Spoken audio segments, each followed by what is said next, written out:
Una sombra se ha cernido sobre nuestras civilizaciones. Con menor o mayor intensidad, todas las sociedades han de enfrentarse a la pandemia que estamos viviendo. De entre todos los países, destaca uno en especial, Corea del Sur. Después de China, fue el primer país en tener infectados, y como ocurre en todas partes, fueron creciendo como la pólvora. Sin embargo, en un determinado momento, y para sorpresa del resto del mundo, la pandemia se contuvo. No he necesitado confinamiento, los centros comerciales y las bibliotecas siguen abiertas, el virus contenido. En estos tiempos oscuros, la novela de la peste de Albert Camus acude una y otra vez a mis pensamientos. Narra la historia de la ciudad de Orán, en Argelia. El ritmo de vida es frenético y rutinario, y sus ciudadanos solo piensan en enriquecerse y trabajar. La peste cambia abruptamente el estilo de vida de la ciudad, y es precisamente en los momentos difíciles donde cada uno saca lo mejor o lo peor de uno mismo. Esta obra es una radiografía de la guerra, es decir, el autor utiliza la metáfora de una pandemia para hablar de los conflictos bélicos. Del mismo modo, hoy en día, se utiliza la metáfora de la guerra para describir la crisis del coronavirus. Camus, después de vivir el desengaño del marxismo, luchó fervientemente contra las ideologías, advertía de los peligros de perseguir una idea a toda costa, perdiendo el contacto con lo concreto. En febrero, el virus se extendió a España y había serias advertencias de un contagio a final de mes. El gobierno las ignoró, porque no quería cancelar las manifestaciones del 8 de marzo. Ese mismo día, por la noche, nos dijeron que las circunstancias habían cambiado y marcaron el 9 de marzo como inicio de la pandemia. Aparentemente miles de personas se contagiaron ese día, y Madrid es la ciudad con más infectados de España.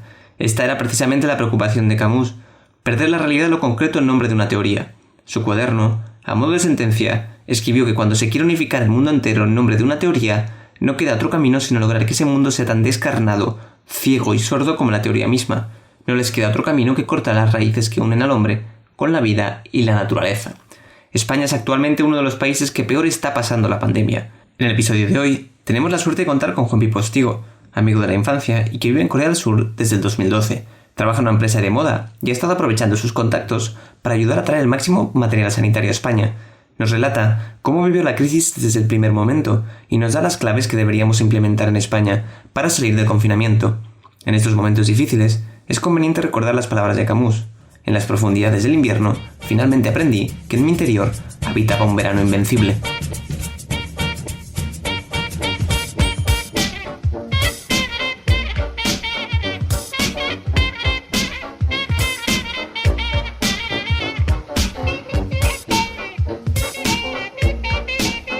Estamos aquí con Juanpi. ¿Qué tal, Juanpi? Muy buenos días a todos. Y con Jaime. ¿Cómo estás, Jaime?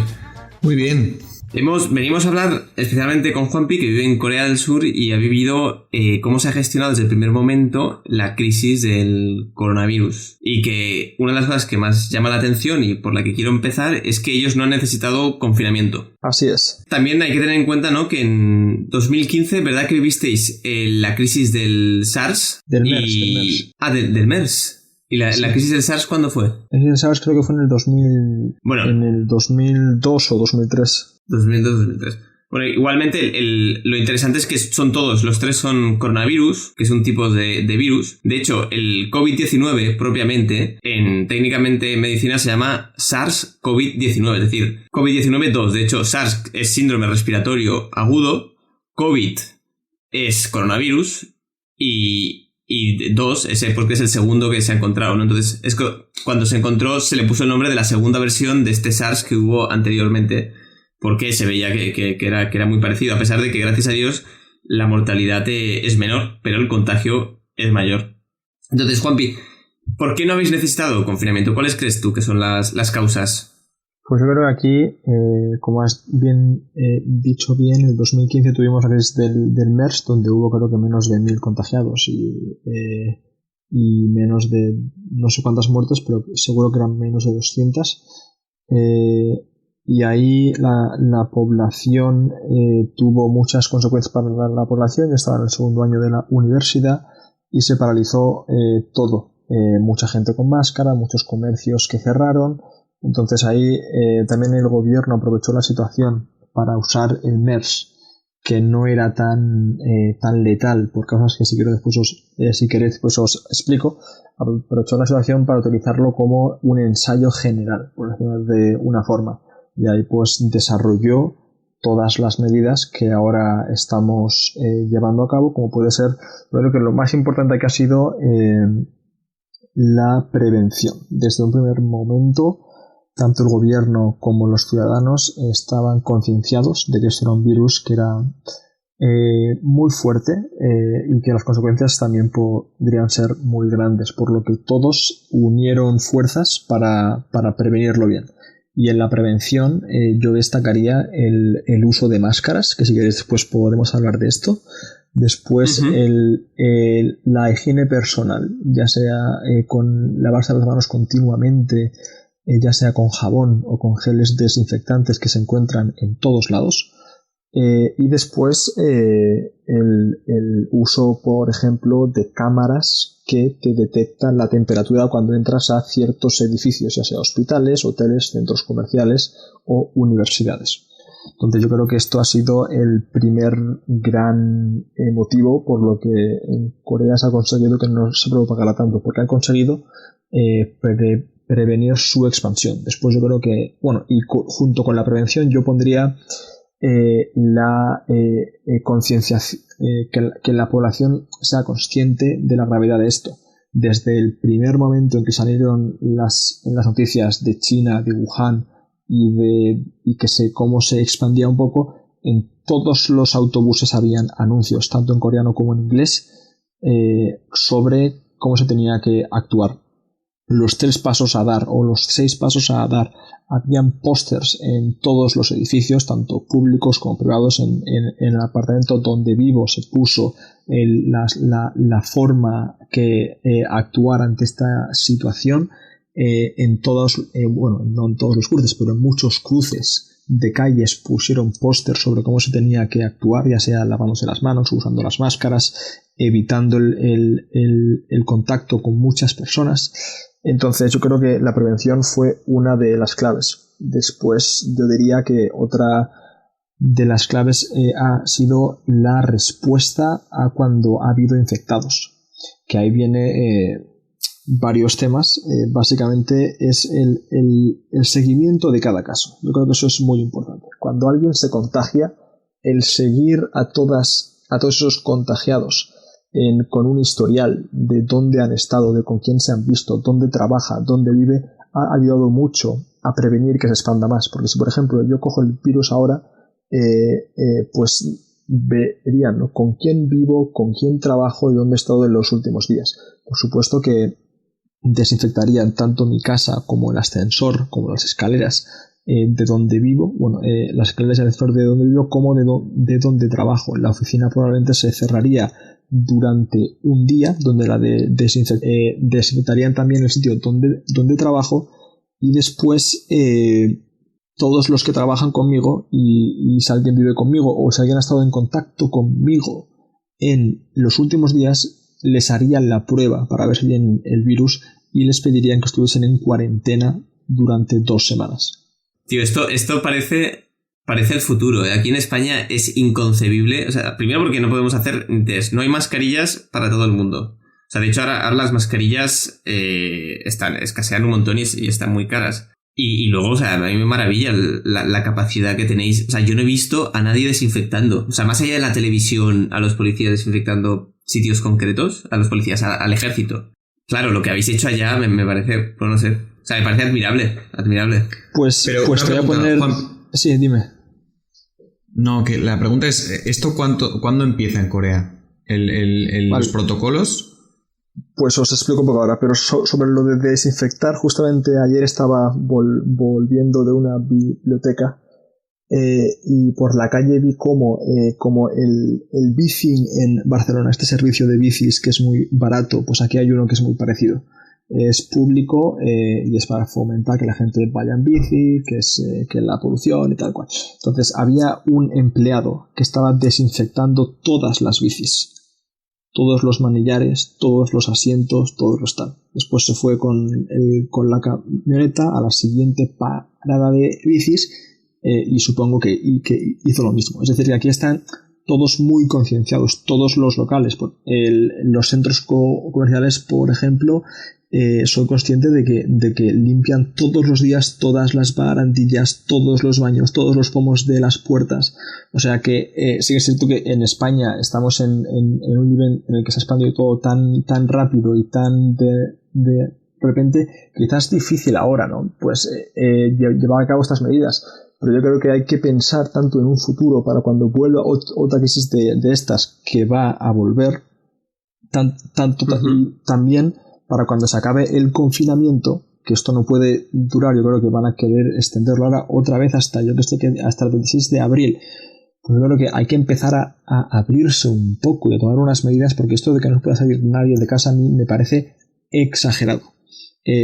Pero lo digo porque estoy viviendo en un país que es de los primeros que se infectó, el primero que tuvo más casos después de China. Éramos el número 1 después de China hace pocas semanas y aún así seguimos haciendo vida normal. Entonces, bueno, si queréis hablamos después de esto. Sobre la pregunta que me has hecho, Jaime, ¿cuándo empezó todo? Pues como sabéis, el virus empezó a finales de diciembre en China, pero empezó a estar en las noticias en enero, ¿vale? Entonces aquí con el año nuevo chino, que es a principios de febrero, ya había un poco de tema, ¿no? Oye, ¿qué está pasando? Año nuevo lunar para los coreanos. Aquí llamarlo año nuevo chino suena un poco mal. Entonces, en el año nuevo lunar ya la gente estaba un poco, digamos, no tensa, pero es un poco a ver qué es lo que pasa, ¿no? Que si tenemos que impedir que vengan los chinos, que si tenemos que cerrar fronteras, que cancelar los vuelos. Eso fue un poco el primer paso que hubo. Pero aquí no se expandió el virus de una manera fuerte hasta el 21 de febrero. No sé si habéis escuchado de una secta que se llama Shincheonji. No sé si habéis escuchado que hubo un lío. Vale, yo no he oído hablar nunca. Explícalo. Vale, pues una señora de esta secta, no sé si es porque fue a Wuhan o porque estuvo en contacto con una persona de Wuhan, fueron a una de sus reuniones y ahí se contagió muchísima gente de esta secta. Entonces el problema es que esta secta son famosos o son conocidos por decir que no pertenecen a esta secta. Se dedican a ir a iglesias protestantes y a iglesias católicas a captar miembros y nunca dicen que son de esta secta. Entonces el problema es que nadie sabía quién era de esta secta hasta que el gobierno entró y les pidió una lista de sus 200 y pico mil miembros. Y lo que hizo el gobierno, esto pasó en Daegu, que es una ciudad que es de las 5 más grandes del país y que es la que ha estado más afectada con diferencia. Entonces, después de conseguir los nombres de todos los miembros, se les obligó a hacerse el test, y todos los que iban a un hospital y decían que eran miembros de esta secta tenían el test gratis. Entonces ahí es cuando se expandió, el 21 de febrero.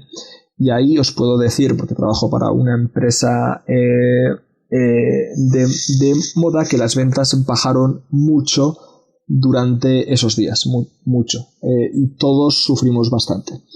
Entonces ahí se expande el virus de una manera muy grande y hay 2 semanas donde se bloquea todo. El gobierno, por supuesto, que da una respuesta a esta situación muy buena y consigue que no se expanda más. Entonces, al conseguir que no expanda más, la gente vuelve a hacer la vida normal, pero todo esto sin tener que tomar medidas extremas como el confinamiento, que yo creo que somos de los pocos países que seguimos un poco con esta libertad de movimientos.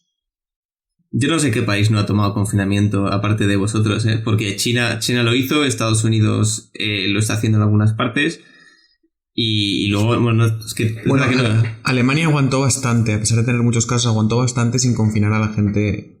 También porque había hecho muchas pruebas diagnósticas, muchos test. Pero bueno, sí, un poco con la idea de Corea. Sí, es una de las claves. O sea, vamos a ir un poco yendo a las cosas que a mí me han parecido importantes. Y una es las mascarillas. La Organización Mundial de la Salud no aconsejaba el uso de mascarillas para todos los ciudadanos, sino que solo para propiamente los sanitarios y la gente que estuviera muy en contacto con los contagiados. Esto, en cambio, en Corea del Sur se ve clarísimo, y ahora cada vez se ve más claro aquí porque parece que van a obligar a llevarlas. Al menos en muchos países se obliga y en el gobierno se está planteando obligarla a llevarla en lugares públicos. Pero vosotros veis muy claro que es una de las claves, ¿no? Llevar mascarilla. Es claramente una de las claves y se ha visto que es muy efectivo y desde un principio se puede ver como tanto los ciudadanos de China como los de Corea, como los asiáticos, que están muy acostumbrados a llevar máscaras, se las pusieron desde el principio, porque son conscientes de que, aparte de que es para prevenir el contagio, es para prevenir que contagies a otras personas, que eso aquí es una cosa que lo tienen muy metido dentro, porque, por ejemplo, si en invierno alguien tiene un constipado, se pondrá la máscara para no contagiar a sus amigos. Entonces, o si por ejemplo aquí si una señora no se ha podido maquillar, hay veces que se pone la máscara para taparse la cara. O si viene lo que se llama fine dust, que es como unas partículas de contaminación de China, si sopla el viento para aquí y viene, se pone la máscara para que no dañe los pulmones. Entonces aquí están muy, muy acostumbrados y entiendo que en países como España o en otros países de Europa o en Estados Unidos mismos el uso de máscara sea un poco agresivo y que la gente no esté acostumbrado. Y cuando ves a alguien con una máscara te da un poco de distanciamiento, o sea, pero aquí no. Entonces aquí están acostumbrados y gracias a Dios aquí están gracias a Dios para nosotros están los máximos productores de máscaras tanto en China como en Corea, y Corea produce con diferencia las máscaras de mejor calidad, que son las KF94 o N95, que se supone que son las que tienen que utilizar los médicos, pero aquí todos los ciudadanos son las que usan. Yo cuando salgo fuera me pongo una máscara de las KF94. Entonces yo entiendo que en España, en Europa y en Estados Unidos, si la misma Organización Mundial de la Salud recomiende que no son necesarias porque no hay capacidad para hacer que las máscaras lleguen a toda la población. Yo creo que lo más importante ahora es que es cierto es que los médicos y el personal sanitario y la gente que está en contacto con los infectados que usen máscara, y eso es una prioridad y tiene que ser una prioridad. Entonces yo entiendo que el gobierno para conseguir primero que los sanitarios tengan máscaras pues digan no es necesario, y poco a poco se va a ir viendo cómo van a decir es necesario, porque ya se habrán asegurado que los sanitarios al menos hayan conseguido las máscaras. El problema es que no hay capacidad para producir tantas máscaras, no la hay, y aunque sé que hay proyectos en mente y que se están llevando a cabo proyectos para construir plantas en Europa para hacer máscaras, esto va a llevar tiempo y durante unos meses vamos a tener que depender tanto de Corea como de China para estas máscaras, pero no hay una oferta suficiente y el precio está subiendo todos los días. De hecho, las mascarillas que llevan aquí los sanitarios no son las que dices tú, sino que son unas que se han montado.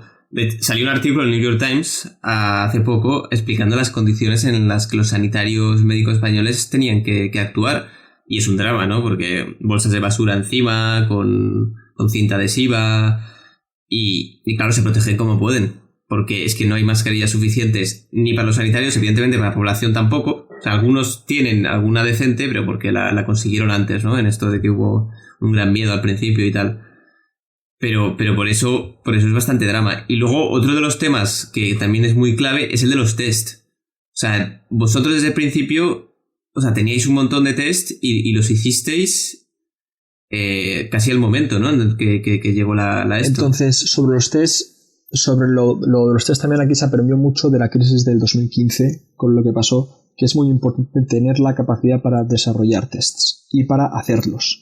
No solo llevarlos a cabo, sino fabricarlos en un tiempo rápido. Entonces, el gobierno era consciente de eso, había empresas que estaban preparadas para eso, y muchas han desarrollado unos tests que se aprobaron de una forma rápida. Normalmente, tener la aprobación de un medicamento o de un aparato sanitario de estos puede llevar mucho tiempo, pero no sé cómo, pero se consiguió acelerar los procesos y sacar estos tests. Entonces, entre los tests están los que se conocen como los rápidos y como los PCR.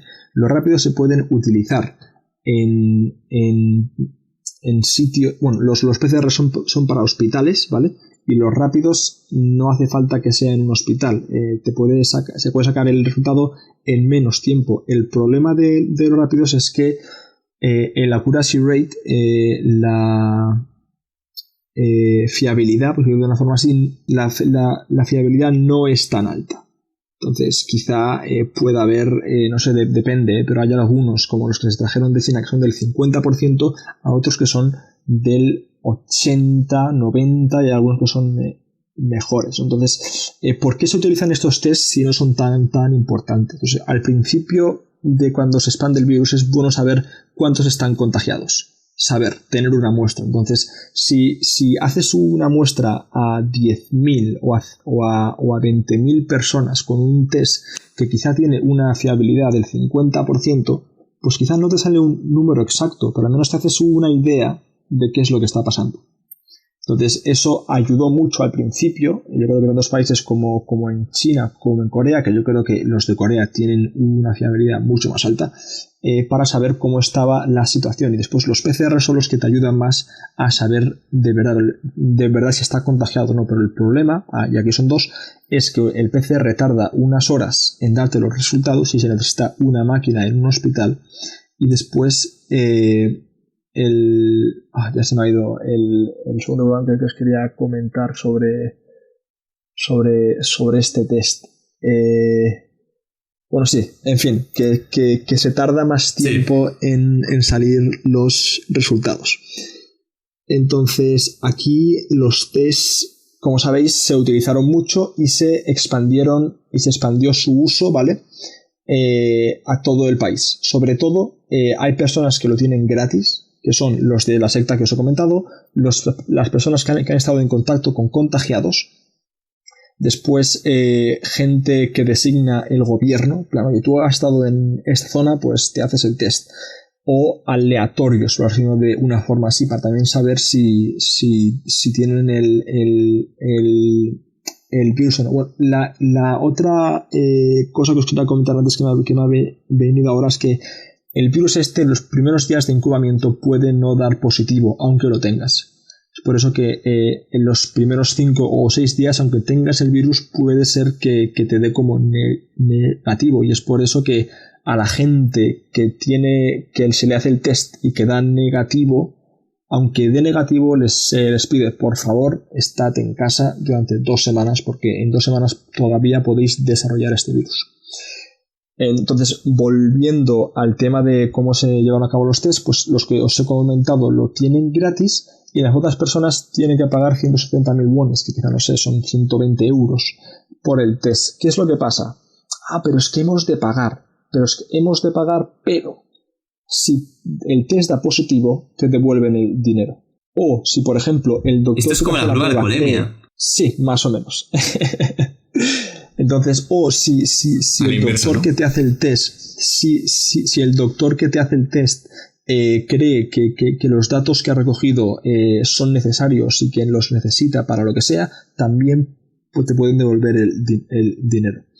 Entonces, aquí se ha conseguido después desarrollar varias formas de hacer el test, como puede ser el drive-thru o el walk-thru. El drive-thru es, pues imagínate un McDonald's que en vez de que te dan la comida, lo que te hacen es te sacan una muestra y te dicen si tienes el test o no. No te lo dicen en el momento, sino que vuelves a tu casa, te quedas ahí y te envían los resultados.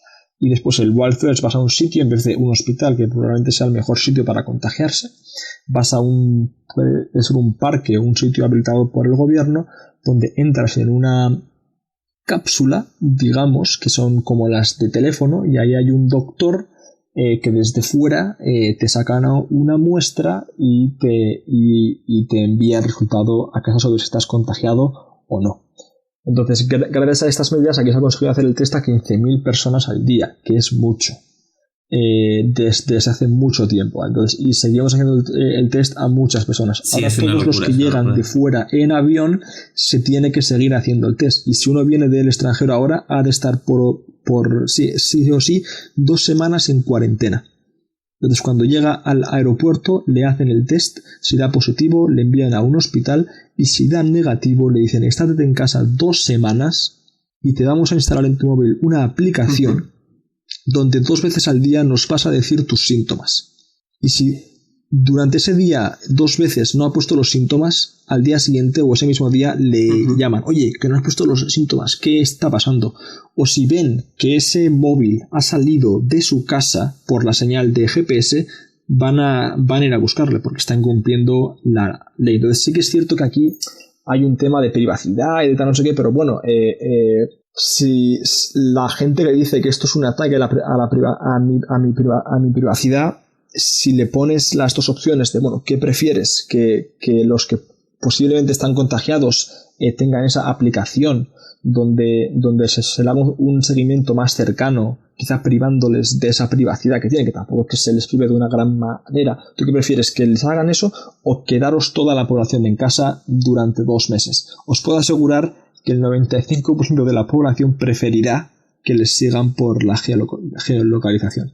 Que de hecho ya lo hacen aquí en España, de todas formas. O sea, es verdad que siempre hay un conflicto de derechos, ¿eh? El derecho a la privacidad y esto, ¿no? Y la salud pública. Pero en este caso para mí está más que justificado por la salud pública la geolocalización. Sí, o sea, no creo que haya ningún jurista que aquí se oponga. Vamos, tienes que ser un tío muy excéntrico, ¿no? Para las circunstancias que estamos viviendo y la gravedad de la situación, pues decir otra cosa. ¿Tú, Jaime, querías decir algo? Sí, yo tenía 2 preguntas para Juanpi. La primera es que ¿cuándo se prohibieron los vuelos en Corea de China? ¿En qué fecha? Sí, tienes un poco la idea. ¿Y la segunda? Y la segunda sería ¿cuándo empezasteis a hacer test de forma masiva o diaria? Vale, entonces sobre el tema de China es muy interesante porque aquí la política está mezclada, ¿vale? Entonces las relaciones ahora de Corea con China, bueno, las relaciones de los 3 países asiáticos más potentes, que son China, Corea y Japón, son muy delicadas. Históricamente han sido muy... sí, no sé cómo explicarlo. Sí, entonces el tema es que hay un tema político aquí que está por encima de otras cosas. Entonces China es ahora un poco el padrino del gobierno actual de aquí. Es un gobierno de centro-izquierda que está a favor de mejorar las relaciones con Corea del Norte, tiende a relacionarse más con China que con Estados Unidos, aunque no puede dejar de relacionarse con Estados Unidos porque recordemos que Estados Unidos tiene la base más grande de todo el mundo fuera de Estados Unidos. Está aquí, en Corea. Es una base que es inmensa, es una ciudad o es una pequeña comarca dentro de Corea donde tienen una gran base. Entonces el gobierno está jugando o estaba antes este juego de que si me acerco a Estados Unidos o que si me acerco a China. Cuando viene el gobierno de derecha siempre se acerca más a Estados Unidos, cuando viene de izquierda siempre se acercan más a China. Entonces, con el tema de China, ahora no podían cortar los vuelos porque desde China se puede decir que no querían y estaban sufriendo mucho los chinos porque les habían cortado los vuelos desde muchas partes del mundo, pero por temas políticos más que otros, aquí no se cortaron en ningún momento y siguen abiertos. Los que sí se cortaron fueron algunos, como los vuelos a Wuhan. Ese sí que se cortó. Porque se cerró básicamente también el aeropuerto en Wuhan y también se blindó la ciudad y nadie podía salir de ahí. Pero a China nunca se han cancelado los vuelos. Esa era tu primera pregunta. Y los test más masivos, que es la segunda, fueron realizados de una forma a mayor escala. Yo diría que a partir del 21 de febrero, que es cuando sucedió esto con la secta de Shincheonji. Es que en España, digamos que hemos tenido el ejemplo o el espejo de poder ir mirando a Corea, a China, a Italia. Y a mí la verdad es que me sorprendió un poco porque yo escuché voces ya en febrero aquí en España de economistas, justamente de economistas, aunque también seguro que había científicos y epidemiólogos que lo recomendaban, que decían que teníamos que seguir el modelo de Corea y que teníamos que hacer las pruebas diagnósticas cada día, hacer miles y miles y miles de pruebas para evitar un confinamiento mayor y sobre todo para tener lo que tú decías, una idea de cuántos estaban contagiados. Entonces a mí me sorprende un poco que todo haya sucedido tanto en China como en Corea como en Italia de una manera escalonada y hayamos tenido aquí tiempo de poder tomar las medidas y no las hayamos tomado. ¿Tú crees ahí desde Corea que en España estábamos a tiempo de haber prevenido? Yo creo que sí. Bueno, aquí quiero decir que hablando desde desde la distancia, o sea, hablando desde el 4 de abril, como estamos ahora, es muy distinto hablar de cuando si hubiésemos tenido esta conversación a mediados de febrero. O sea, ahora cualquier persona dice, no, claro, sí, que tendríamos que haber hecho tal y cual. Pero España podría haber prevenido esto. Desde luego que sí. Y más viendo cómo había sucedido en China, después en Corea y después en Italia. Yo creo que después de suceder en Italia, si no se dieron cuenta, si no quisieron actuar es porque no quisieron. Quizá con China y con Corea pues pensaron, no, está muy lejos, esto no va a venir aquí. Bueno, y después hay que también tener en cuenta que muchos científicos se han hecho un lío y se siguen haciendo mucho lío con este virus. Hay muchas preguntas que están sin responder aún hoy. O sea, hay cosas que, bueno, ¿cómo se contagia? Que si es una especie de gripe, si cuando suban las temperaturas se va, entonces nadie sabe. A ciencia cierta. Es cierto que pues quizá dentro de unos meses o dentro de unos años pues saldrán muchos estudios con cómo se hizo, cómo se tendría que haber hecho y tal. Sobre España la actuación está claro que no fue buena, que no estaban preparados para lo que iba a suceder. Y piensas y dices, ¿el gobierno de España estaba mintiendo a la población? Pues no sé qué decirte. Porque si de verdad supiesen lo que les venía encima, hubiesen actuado de otra manera.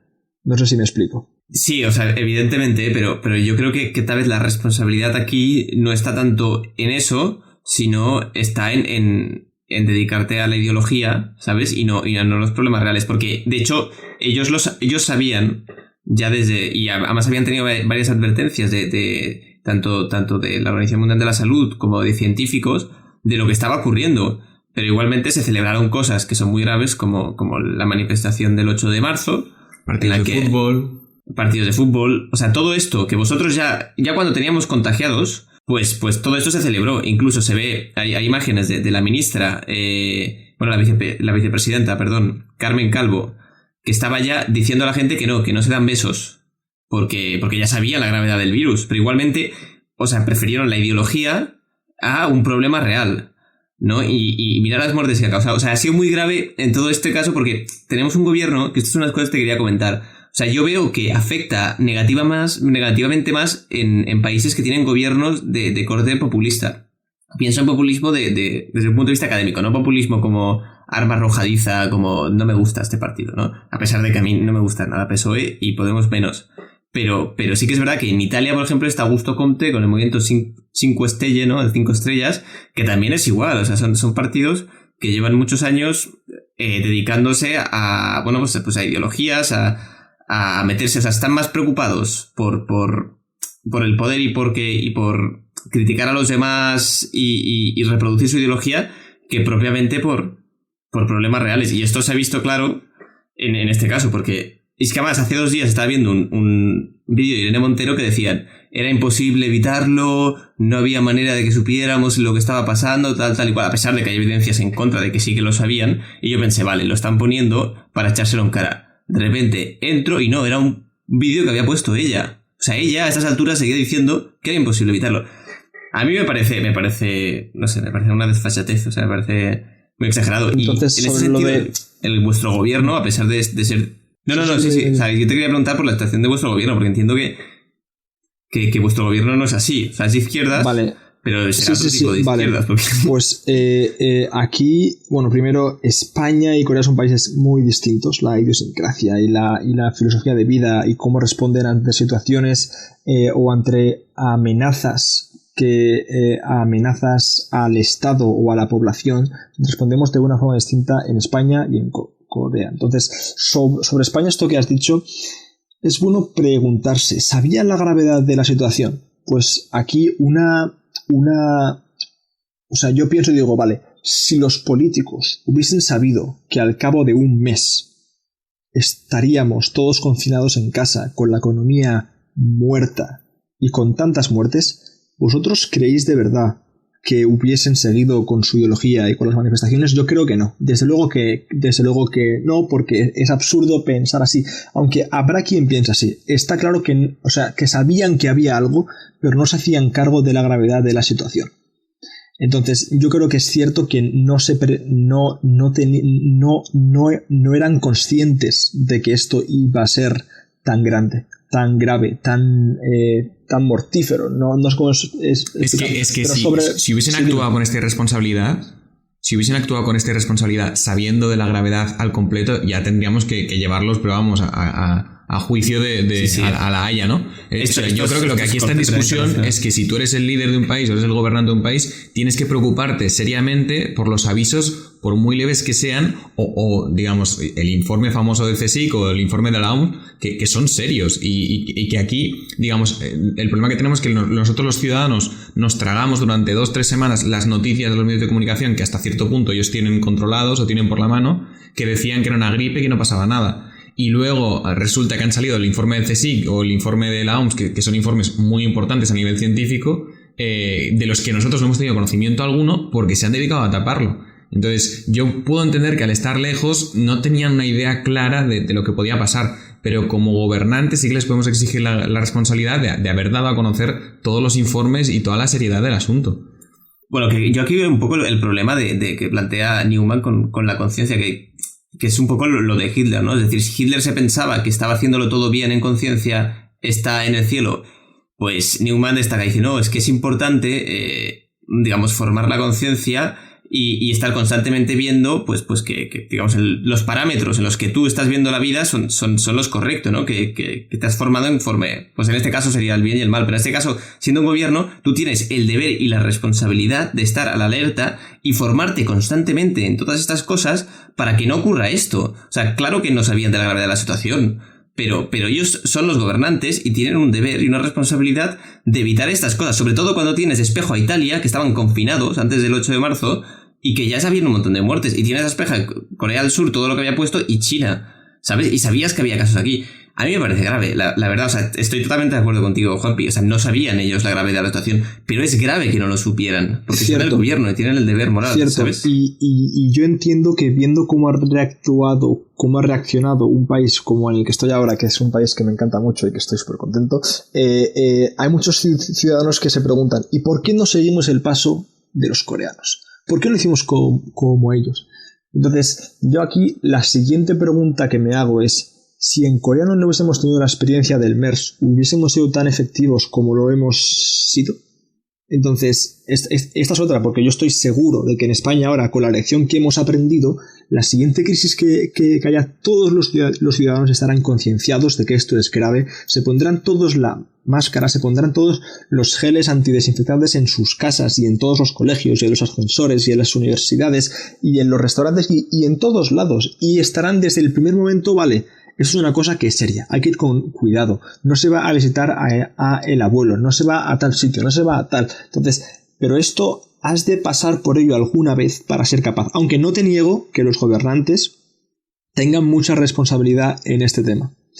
Y otra cosa, yo la verdad es que me hubiese gustado ver cómo un gobierno liderado por el PP hubiese hecho frente a esta situación, y no lo digo porque simplemente porque tengo la curiosidad de verdad de ver si lo hubiesen hecho mejor o peor, porque sé que es muy complicado, o sea, se te viene una cantidad de cosas encima en 1 o 2 días que no eres capaz de prever.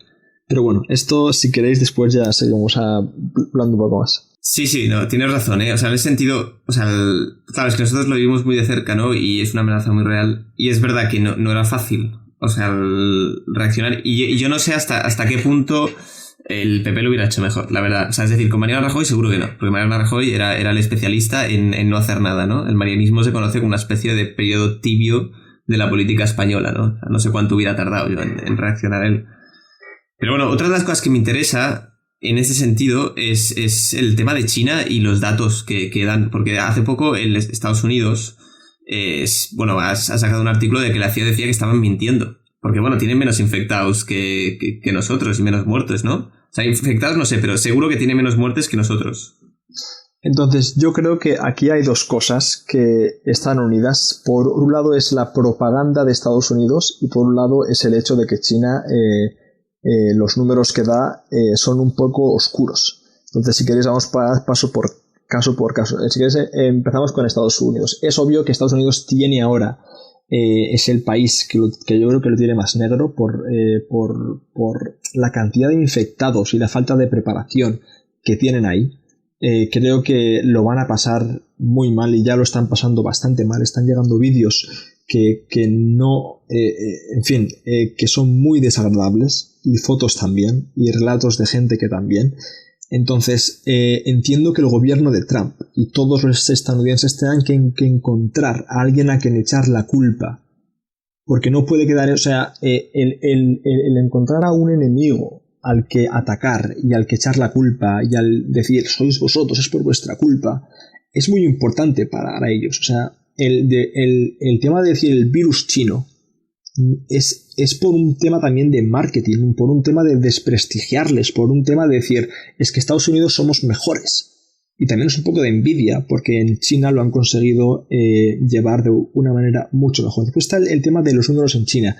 Es obvio que los números que ha dado China no son verdaderos. Como te digo que es obvio que también que los números que están dando en España probablemente no sean los verdaderos, porque la gente juega con los números. Y en el fondo yo entiendo y comparto y creo que en medida podría incluso estar bien moralmente hablando decir que si se han muerto, por ejemplo, 1000 personas, decir que en vez de 1000 se han muerto 400. ¿Por qué? Porque das más seguridad a la gente.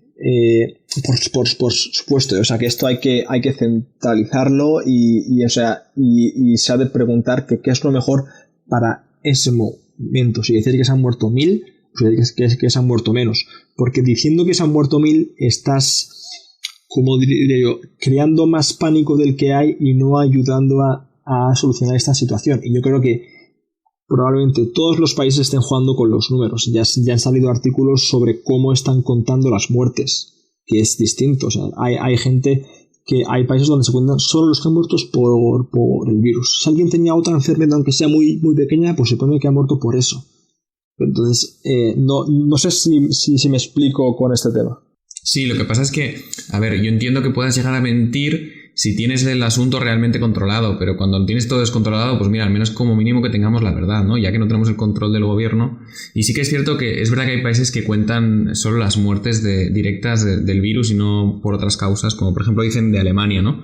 Pero también es verdad que en Alemania se han llevado muchísimas precauciones y están muriendo muchísimo, o sea, muchos menos, básicamente por las precauciones que se han llevado. Yo no sé exactamente cómo cuentan las muertes, pero tengo un amigo médico que dice que en parte son difamaciones porque realmente están haciendo un buen trabajo allí, pero luego también es verdad que bueno, han salido informaciones diversas, ¿no? Hace poco en Intereconomía, que quizá no es el canal más fiable, pero decían, sacaron un extracto de un programa italiano del 2015, un programa italiano de ciencia de 2015, que sacaban la noticia de que en un laboratorio de Wuhan se estaba experimentando con un virus SARS, con un virus de corona, y que Estados Unidos había retirado la financiación de ese laboratorio porque le parecía que era muy peligroso. De hecho, estaban trabajando con el virus ya implantado en murciélagos y la noticia era así, o sea, es que realmente ese era el reportaje. Yo no sé si era verdadero o no era verdadero, pero que era un reportaje de un programa italiano del 2015, eso 100% seguro.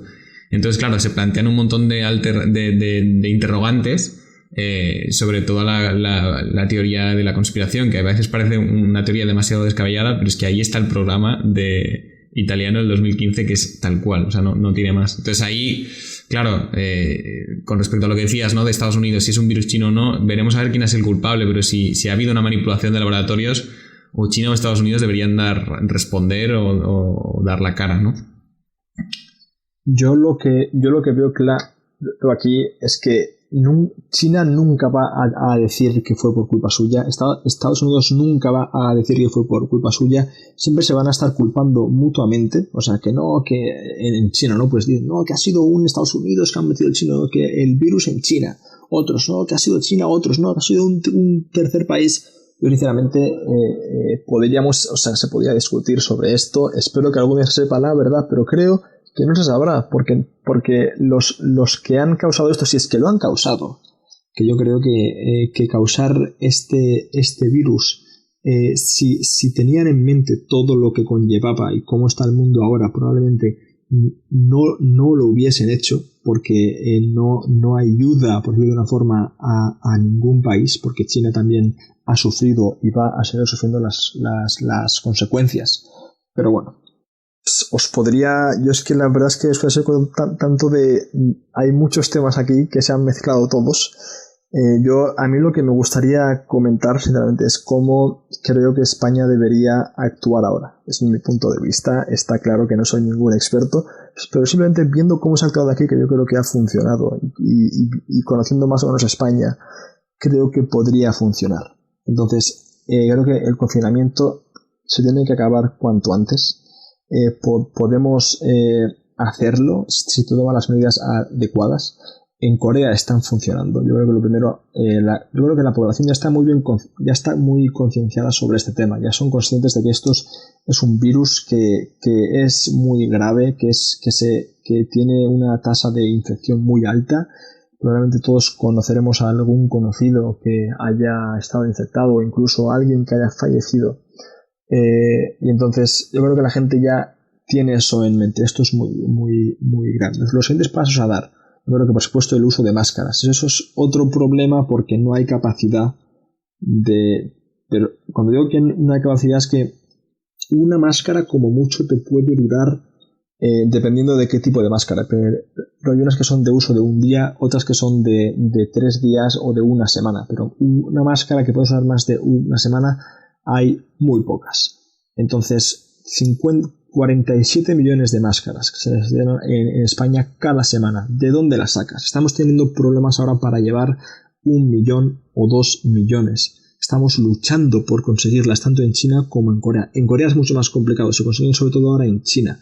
Entonces, y es todo básicamente por conexiones, o porque conoces, o porque hay un empresario que me ayudó tal, no sé qué, o porque tal, entonces consigo un precio. Son bastante caras. Ahora, hace 2 semanas quizá estaba a $1.49 la máscara. Estoy hablando de la N95, que es cierto que es para hospitales, pero es la que más se usa en Asia, por decirlo de una forma así. Se necesitarán unas más, las de un uso diario, que por supuesto cuestan mucho menos, pero tampoco se puede usar durante una semana. Entonces hay que ver cómo se las arregla el gobierno para mantener, o sea, para hacer llegar máscaras a la población. Otra medida que hay que tomar es usar el uso de los geles. Tendrá que haber un gel en todas las casas, en todos los restaurantes, en todos los colegios, las universidades, los ascensores, etcétera. Aparte de decir a la gente que se lave las manos, etcétera, etcétera, etcétera. Otra cosa que yo creo que está funcionando muy bien es poner las cámaras que detectan la temperatura de las personas. Por ejemplo, fui hace 2 semanas a la uni a coger 2 libros a la biblioteca. Cuando entré en la biblioteca, en el edificio había una cámara por la que tenías que pasar, donde mostraba con una pantalla la temperatura. Entonces hay un señor que está continuamente mirando esa pantalla, y lo que hace es, si en la pantalla sale que tienes la temperatura alta, te para y con una máquina te mide la temperatura. Si tienes más de 37.5 te manda a casa, no te deja entrar. Y esto pasa tanto después fui a otro edificio de la universidad para ver a un amigo, y estaba el mismo sistema. En la entrada tenías que pasar por frente de una cámara, y si tenías más de 37.5 no podías entrar y te mandaban a casa. Entonces, ¿qué quiero decir con esto? Que hay que tomar medidas de prevención que se pueden tomar, después en tiendas y en restaurantes donde los vendedores y los camareros tengan un contacto más directo y continuo con los clientes, tienen que llevar máscara por ley. Aquí, por ejemplo, yo creo que hay una ley, no sé si hay ley o no, pero yo creo que todos los restaurantes, todos los camareros tienen que ir con máscara. Y los cocineros también. Y esto es una forma de prevención de que no se expanda el virus. Tanto porque el camarero lo podía tener, como porque cualquier cliente puede tener el virus. Y hablando con el camarero le puede contagiar. Y si contagia al camarero, contagia a todos los que vienen después al restaurante. Entonces yo creo que la medida de las máscaras es muy importante y he leído esta mañana un artículo en el que comentaba que en España se está planteando el aconsejar el uso de las máscaras. Ya no es el uso obligatorio, sino el aconsejar, que ya es un paso, porque siempre se desaconsejaba. Entonces yo creo que España lo primero que tiene que hacer es la prevención. Después la acción, que son los kits famosos, hacer muchos tests. Principalmente a los sanitarios, a las personas que están en los hospitales y que tienen contacto directo con los infectados. Después a los que han estado en contacto con los infectados. Cuando salga un infectado, cuando se acabe el confinamiento, a esa persona se le tiene que llevar a un hospital o a un centro de rehabilitación o de salud, o como lo quieras llamar, pero si se queda en su casa puede contagiar a todos los que están en su casa y con ello a todos los que, a esas personas, a todos los con los que trabajan, con los amigos o con lo que sea, porque esa persona no puede estar en su casa, se le tiene que llevar a un centro especial. Y se tiene que hacer un seguimiento de con quién ha estado esa persona en los últimos días. Entonces, sé que es un trabajo muy duro y muy dedicado y delicado, tanto porque van a haber muchos contagios y se va a tener que emplear a mucha gente en este trabajo, pero es necesario. Y con eso lo que se consigue es, como os he comentado antes, si yo me contagio, pues todos los que han estado conmigo en los últimos días se hacen el test y se les pone en cuarentena.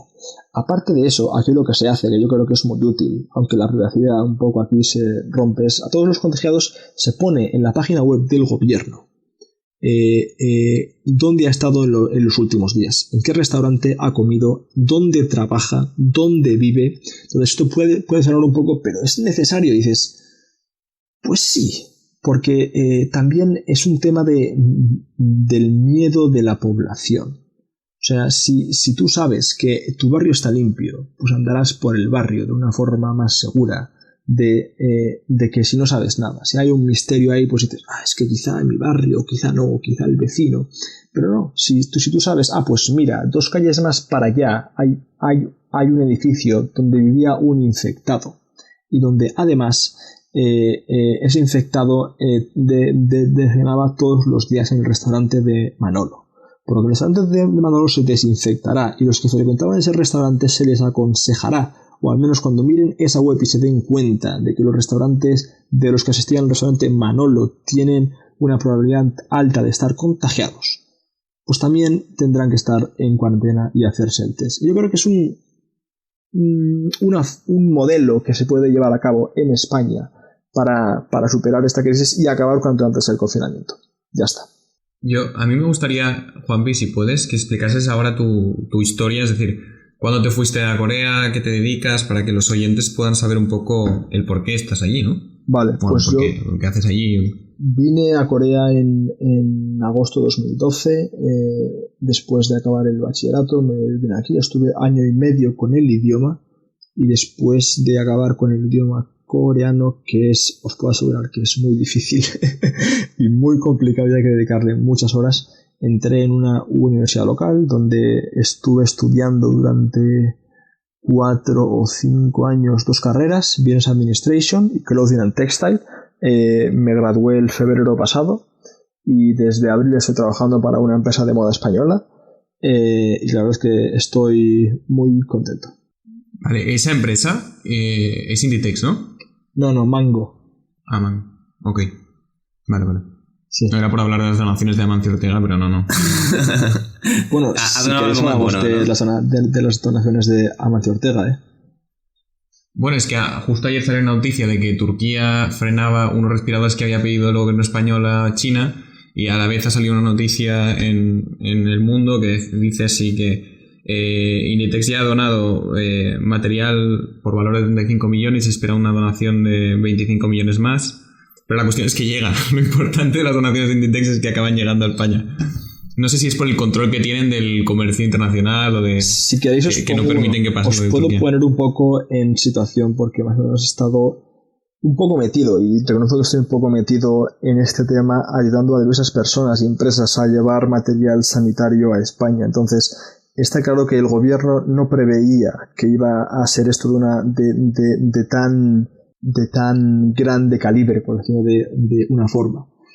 Entonces, cuando se dieron cuenta de lo que pasaba, vale, hay que reaccionar, hay que empezar a comprar material. Pero claro, cuando para comprar material necesitas una aprobación, necesitas tal, y aquí como la demanda es tan alta de todo y la oferta es limitada, ¿qué pasa? Que los que te venden las máscaras, los respiradores o los trajes EPI, lo que dicen es, mira, tengo esto y el precio mañana probablemente suba a esto. Entonces, el primero que pague es el primero que se lo lleva.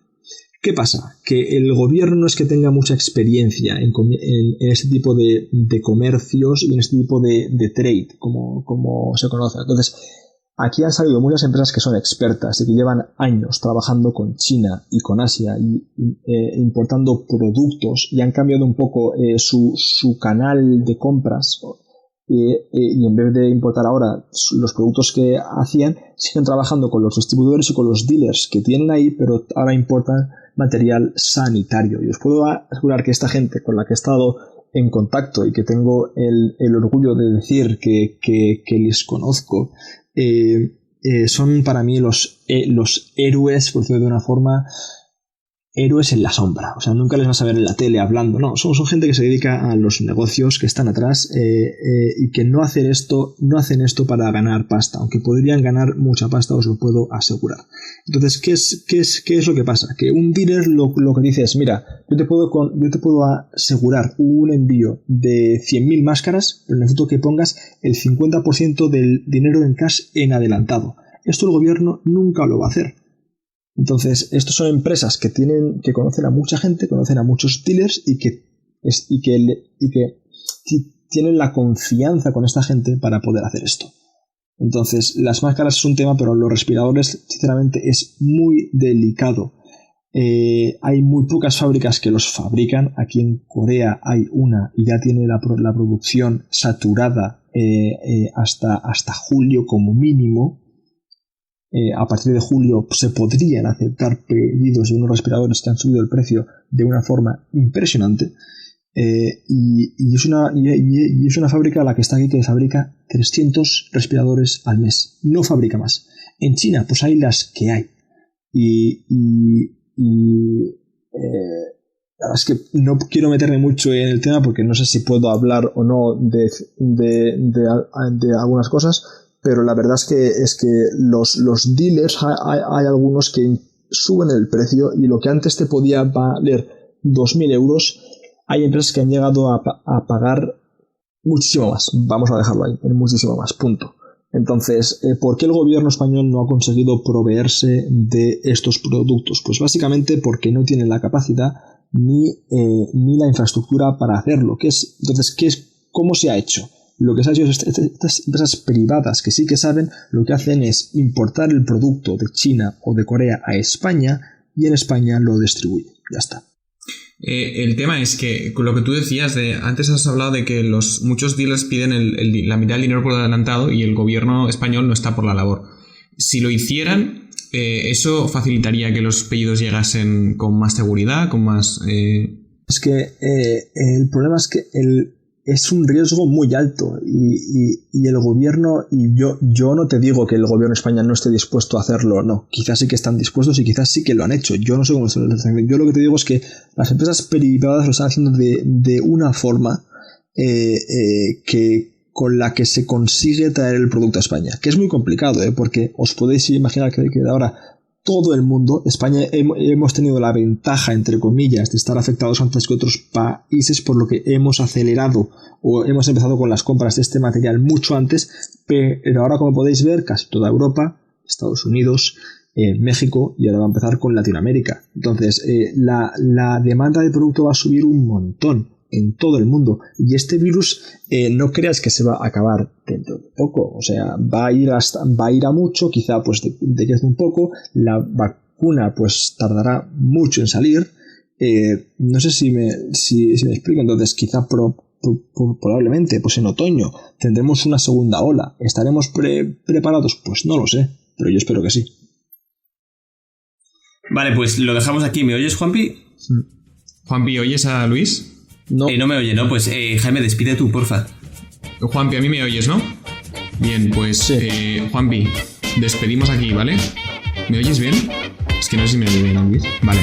Pues daré las gracias por haber venido. Juanpi, en primer lugar, muchísimas gracias por habernos atendido, por haber cogido el teléfono y por estar ahí. Y la verdad es que lo que cuentas es súper interesante y espero que podamos hablar en una situación mejor y nos expliques las maravillas de Corea y todo lo bueno que tiene y de lo que estás enamorado, ¿vale? Un fuerte abrazo. Vale, chao. Venga, muchas gracias, Juanpi.